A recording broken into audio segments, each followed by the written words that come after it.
as we start talking about the transformation, the digital transformation of societal scale systems with artificial intelligence and machine learning. And so, Shankar, are you? I am. Thank you very much. Fantastic. Take it away. You can see my screen. Yes, we do. First of all, it's a special privilege here to be guests of Vijay and Rojna and the gang at UPenn, who has been so intimately involved in bringing robotics, machine learning, AI into our everyday lives, and also great set of partners on this. And good afternoon, everybody. A little bit of a tongue-in-cheek title. You've all heard this term, digital transformation of societal systems. And so I'd try to demystify it a bit. It's certainly the vernacular of every CEO there is, and about digital transformation and how it's driving commerce. And I'd like to recognize my co-authors in this specific talk. It's a little bit tongue-in-cheek about a new hope here. It's with Lillian Ratliff of the University of Washington and Eric Mazumdar is a recent graduate at Caltech. So let me jump right in.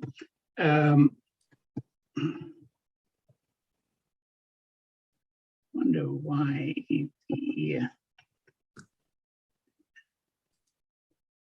let's see, let me try to screen share again.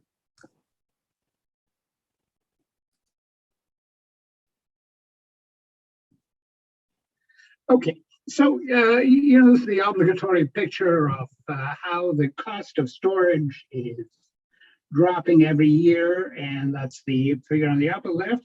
The figure on the lower right is less common. It tells you the number of IoT devices. IoT stands for the Internet of Things, which are increasing, and this is somebody's estimate. I think it's a McKinsey estimate of 75 billion IoT devices by 2025. So think of IoT as wireless sensing devices that are embedded. And, it's really no exaggeration to say that we have really succeeded in really sensorizing a lot of the environment around us.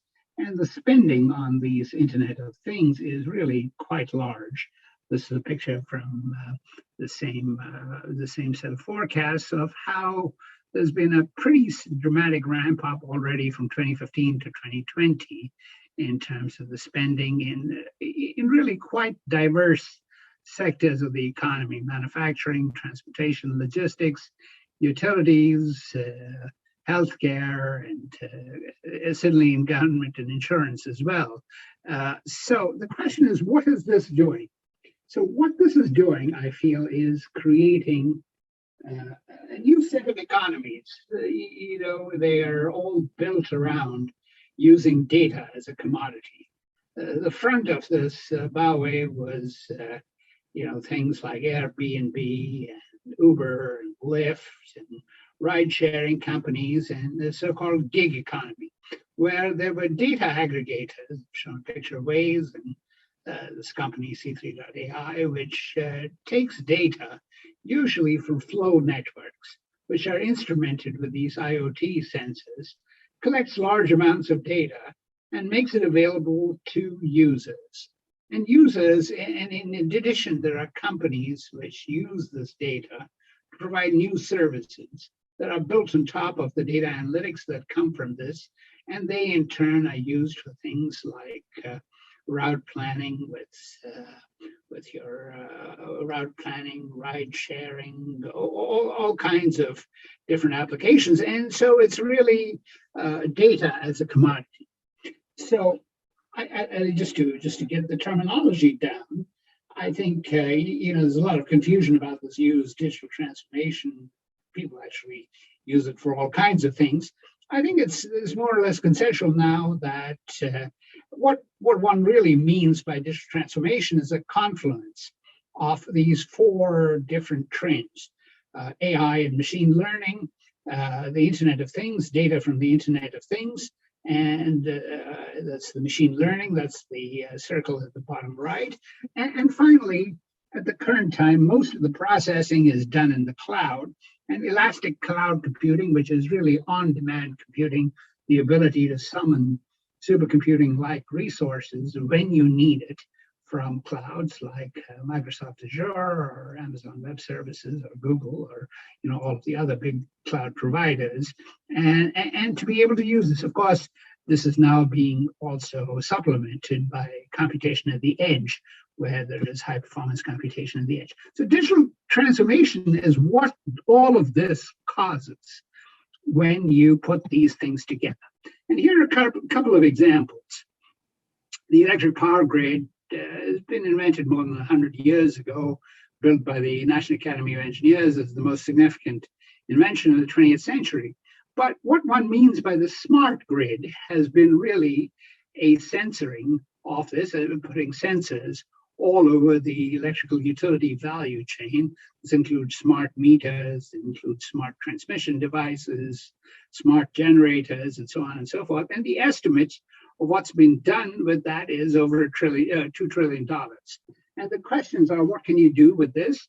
Can you do things like demand response, which means that can you do things like real-time pricing? And those are that's the promise of these kinds of services. Another example is really for intelligent transportation. It's certainly used to using GPS-enabled routing services, but there are even getting to be more and certainly things like on-demand ride shares, but there are beginning to be even more sophisticated applications. There are parking applications where you are able to rent curbsides because of with real-time pricing, and nowadays with delivery trucks such as the UPS, Amazon, FedEx, and so on and so forth. There's a great competition for curbside space. The question about whether, in places like Seattle, the Seattle Department of Transportation has been interested in whether they can take, these ordinary loading zones and make them flexibly priced so as to enable better utilization of these, and also to be able to allow truck drivers to be able to think about where they can park when they stop off to deliver products. And in turn, there's an online marketplace of these. There are very, very interesting questions that arise, which are really going to be the subject of my talk. So let me just give you one little anecdote. How did all this get started? As a matter of convenience, people started putting radios, it's a transmitter on parking meters to enable you to pay with your credit card rather than with cash. And that was a great convenience, but then somebody immediately figured out that you could use this to be able to do real-time pricing. And then if you did that, you didn't need to have zones which were painted yellow and white and red and so on and so forth. You could program these in software. And then, of course, once you did start doing that, you could offer parking as a service. And the issues then, of course, is cities started thinking about ways of optimizing the revenues that they get from these services. So the question then is, what does that cause? And the premise is that by doing this, of course, you'd be able to do better in terms of reducing congestion when people look for parking. But at the same time, what they found in Seattle was that when the city optimized its parking, what it did was actually that it caused spaces in front of shops to be really very parked up. And shopkeepers complained to the city that it was discouraging customers from coming there, because we all know that if the space in front of a shop appears to be parked up, it's really a disincentive to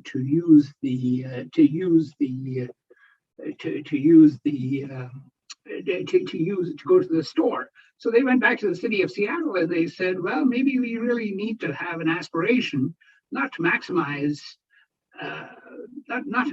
parking revenues, because we after all do pay taxes.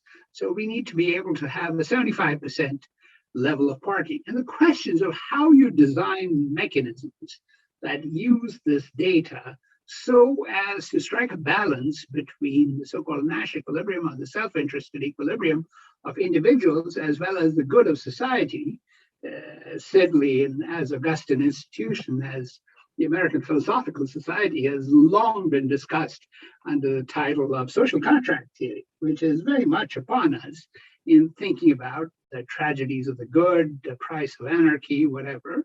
And the pace of acceleration of all of this, by the way, is also quite dramatic.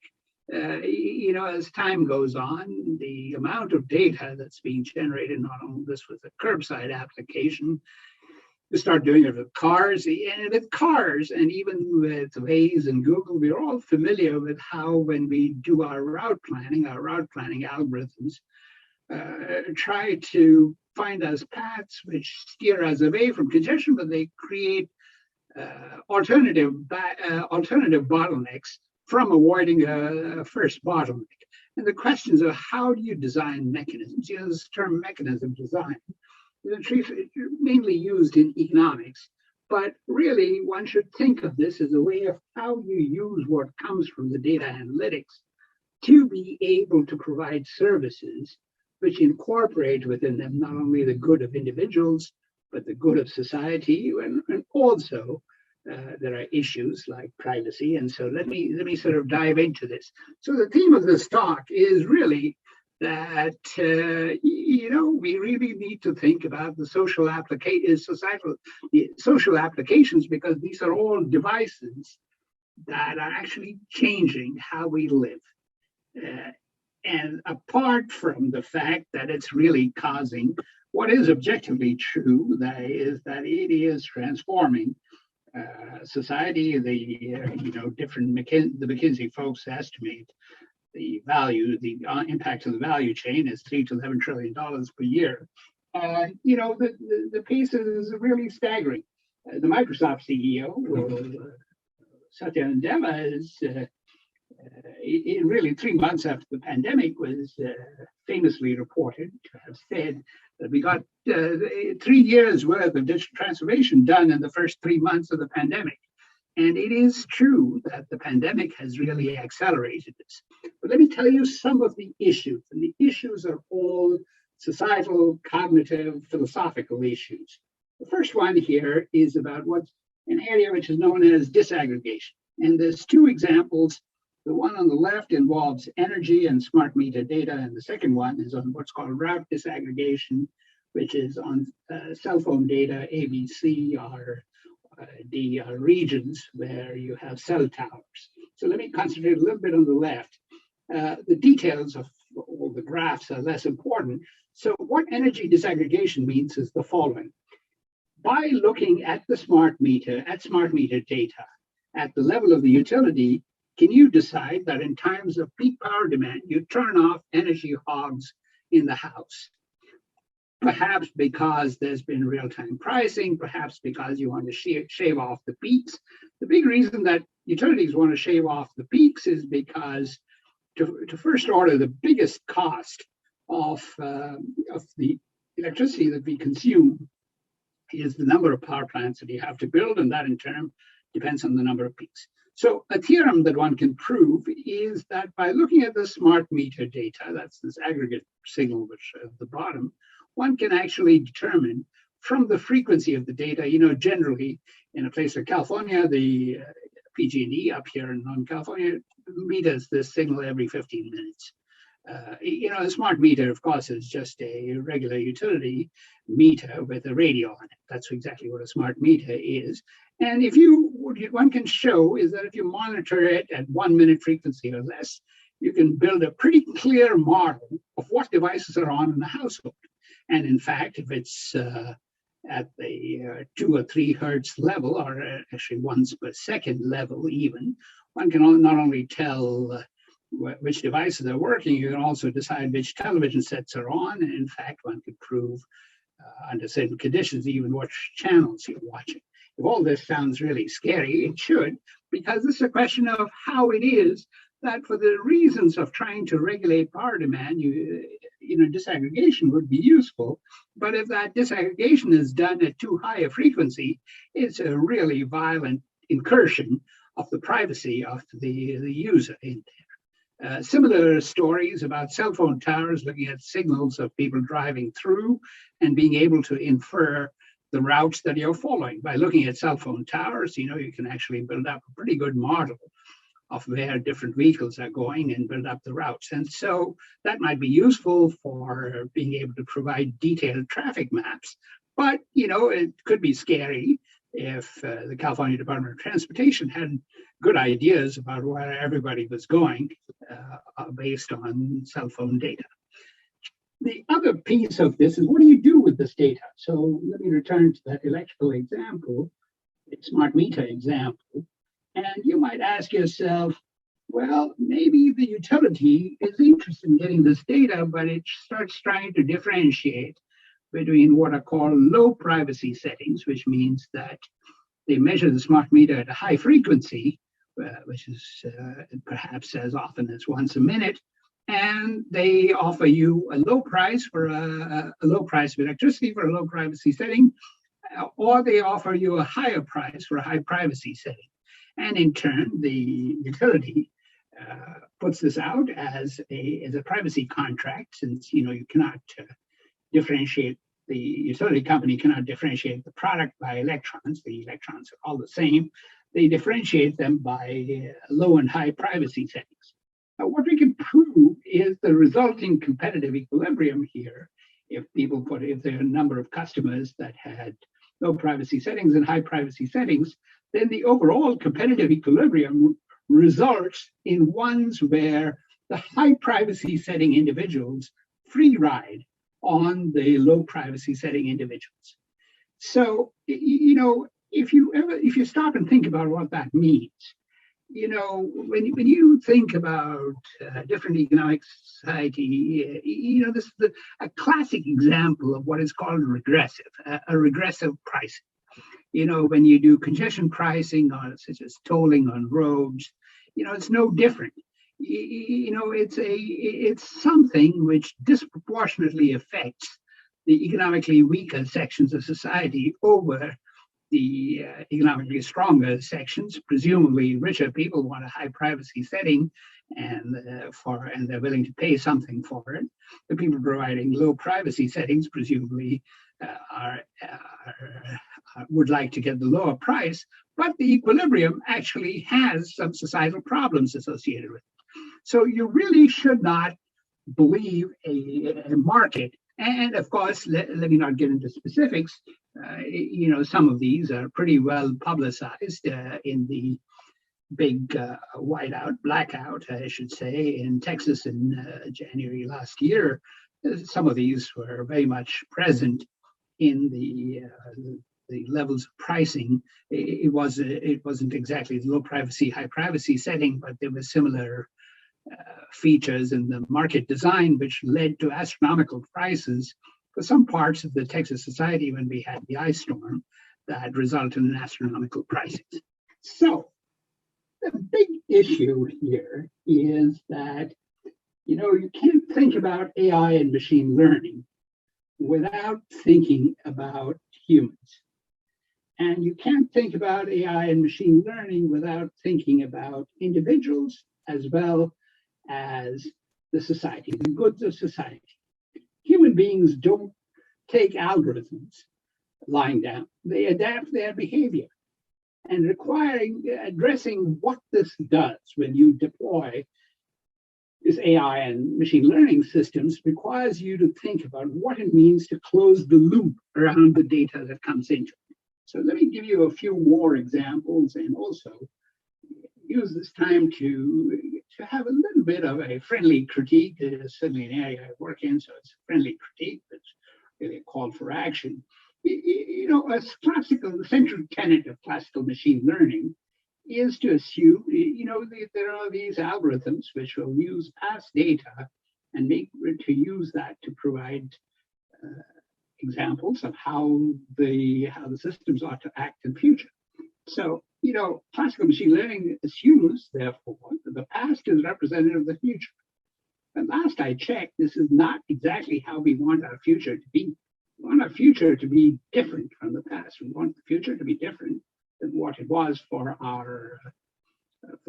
We want it to be different for our children because we do want the biases and mistakes of the past to not influence the future. When there are more mechanistic things, such as machines running, or past performance might in fact be good conditioning for the future. But when there are human systems, I think there's a big issue with all machine learning, be they reinforcement learning, deep learning, all of these, where the past is used to be representative of the future. And a couple of examples here. The one on the left is it's okay for things like traffic, which is the one in the middle. The one on the left is an example of what's called the Oakland Safety Index. So this is a measure of which neighborhoods in Oakland are more crime-free and less crime-free. The darker areas are less crime, more crime. The lighter areas are less crime. And this has been used, I have to say, to be able to decide the frequency or to decide the spacing of police stations and where you locate police stations, with the thinking that it's a good idea to put more police stations in places where there are high crime. So also the thing on the right side here is surge pricing for ride shares. If there's an area where there's a shortage of demand, then you increase the price in the hope that the market will actually then adjust the demand so that the supply and demand is balanced. So what can go wrong? Certainly for the unintended consequences, certainly for the predictive policing algorithms, all predictive policing algorithms suffer from what is called reinforcement bias. Of course, there are greater numbers of arrests in the areas where there are more police stations, and in fact, this way of picking police stations has been shown in a number of articles, and this particular one is from the Royal Statistical Society, has shown that in fact, designing policing, patrolling, etc., based on these kinds of algorithms can really reinforce institutional bias. And in particular, they can also be, the algorithms themselves can result in targeting of drugs by race. And this really this points out to the fact that, in fact, it isn't just the frequency of crime that should be the factor for determining where the police station should be. And also, we don't really want the future of the Oakland Safety Index to be like the past of the Oakland Safety Index. So the idea of using reinforcement learning or different other kinds of learning algorithms is probably a bad idea. And a similar example with the surge pricing showed up in what was called a scandal in the San Francisco airport called the Surge Club. And what it was a bunch of Uber drivers who turn off they were caught colluding and what they did with it is turn off their GPS so as to artificially trigger a scarcity of cabs, in this particular case, cabs going from the San Francisco airport to the city. And that resulted, those of you that have done this ride, it's a $30 drive, maybe it's $50 now with inflation, but but $484 with surge pricing, it is really out of control. And so this is an example of not having an algorithm which is robust to people that might try to game it. So question, what can you do to put this together? So I feel that there is a new science which is emerging, which has within it aspects of control theory, game theory, economics. But I should also say, I think there's a bigger critique of just thinking about economics and game theory, which is a model of Homoeconomics, the human being as a utility maximizer, which, as we all agree, starting with Herb Simon, is really a very inadequate model of human decision making. Human beings are not optimizers, they're not even satisficers, they're not single utility functions. It's not a question of cleverly choosing a utility function. It's not even Pareto optimal with multiple utility functions. Also, when you design mechanisms, there really needs to be a discussion of what the individual equilibria, the Nash equilibria, if you think about these competitive equilibria, and the societal good. And the societal good is not just the summation of the individual utility functions, even if you could buy into this. And of course, not surprisingly, and certainly our own Department of Philosophy, the Department of Philosophy at Penn, and which introduced me last year to his colleague, Professor Bicchieri, and you know, they have really been thinking about the social contract theory, which is one of the oldest parts of philosophy, where probably, you know, it really goes all the way back to Socrates, but really thinking about this contract between society and the individuals, and how that is built, needs to be built in some fashion. Of course, social contract theory itself is to be worried about because, you know, the fundamentals of social contract theory also rely on this notion of games.